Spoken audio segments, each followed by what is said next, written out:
Hello friends, I am Nilesh Verman and welcome to my channel. In this edition of video, we will study in brief about Buddhism, its causes of origin, its causes of decline and its contribution. So we start with the Buddhism. Siddharth, family name Gautam, founded Buddhism. He was given the title of Buddha. Buddha means one who has woken up to reality, that is enlightened. So, rather than a single person, Buddha is a title that can be given to anyone who is enlightened. Causes of origin. First one is rigidity in caste system. Second one is superiority of Brahman. Third one is practice of useless rituals and sacrifices. Fourth one is authority of Vedas. Gautam Buddha did not believe in soul and God, supremacy of Brahman, authority of Vedas, and practice of rituals and sacrifices. Buddha presented simple principles of life and practical ethics that people could follow easily. He considered the world as full of misery. Man's duty is to seek liberation from this painful world. He strongly criticized blind faith in the traditional scriptures like the Vedas. Buddha's teachings are very practical and suggest how to attain peace of mind and ultimate liberation from this material world. Realization of Four Noble Truths. The knowledge realized by Buddha is reflected in the following Four Noble Truths. First one is there is suffering in human life or life is full of misery. No matter how much we struggle, we are unable to find the ultimate happiness or satisfaction. Suffering is the common bond we share. Therefore, is the real truth of our existence. The second one is there is cause of suffering or desire is the cause of suffering. It is desire that motivates the cycle of birth and death. Therefore, desire is the fundamental cause of suffering. The third noble truth is there is cessation of suffering or killing desires would kill sorrows.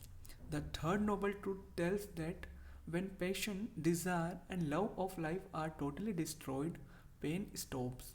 This truth leads to the end of sorrow, which causes pain in human life. This stage, when all desires are burned, is called nirvana in Buddhism. The fourth noble truth is path of liberation. The fourth noble leads to a way that takes to liberation. This path is called the Eightfold Path. It emphasizes on a middle path between worldly pleasure and painful asceticism. These are described below. The first path is right vision or right understanding. One can attain right vision by removing ignorance. Ignorance creates a wrong idea of the relationship between the world and the self. It is on account of wrong understanding of man that he takes the non permanent world as permanent. The second path is right resolve or intent. It is the strong willpower to destroy thoughts and desires that harm others. It includes sacrifice, sympathy, and kindness towards others. The third noble truth is right speech. Man should control his speech by right resolve. It means to avoid false or unpleasant words by criticizing others. The fourth path is right action or conduct. It is to avoid activities which harm life. It means to be away from theft, excessive eating, the use of artificial means of beauty, jewelry, comfortable beds, gold, etc. The fifth path is right means of livelihood. Right livelihood means to earn one's bread and butter by right means. It is never right to earn money by unfair means like fraud, bribery, theft, etc. The sixth path is right effort. It is also necessary to avoid bad feelings and bad impressions. It includes self control, stopping or negation of sensuality, and bad thought and awakening of good thoughts. Seventh one is right mindfulness. It means to keep one's body, heart, and mind in their real form. Bad thoughts occupy the mind when their form is forgotten. When actions take place according to the bad thoughts, one has to experience pain. The eighth path is right concentration. If a person pursues the above seven rights, he will be able to concentrate properly and rightly.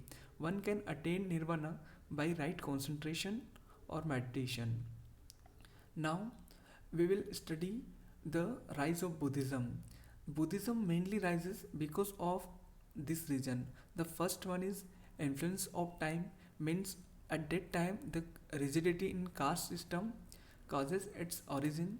The second one is Buddhism have simple doctrines. The third one is simple languages, means the preachers of Buddhist use simple language or local language like Kannada, Pali, etc. The fourth one is personality of Buddha. The fifth one is inexpensive. The sixth one is no caste herit. The seventh one is royal patronage, and the eighth one is role of the universities. These are all causes which help Buddhism to rise. Now we will study the causes of decline of Buddhism. The first reason is division into groups like Mahayana, Hinayana, Vajrayana, etc. Decline of the Buddhist Sangh is another reason. Internal dissensions proved to be the ruin of Buddhism. The second reason for decline of Buddhism is practicing of idol worship and receiving offerings and huge donations led to deterioration of moral principles of Buddhism.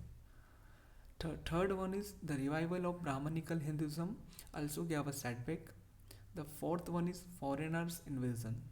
Now we study the contribution of Buddhism. First one is it teaches us non-violence and pleads for animal protection. The second one is it created and developed new awareness in the field of intellect and culture. The place of superstition was taken by logic. The third one is it promoted rationalism among people. The fifth one is abolished rigidity of caste. The fifth one is promotion of local languages like Pali, Kannada, etc. So friends, this is all about Buddhism. I hope you will like this video, and if you really like and if you really find this video useful for you, then please hit like button and do mention in a comment. Thank you. And one more thing, if you want PDF of this lecture, then this notes, then please visit description box. Thank you.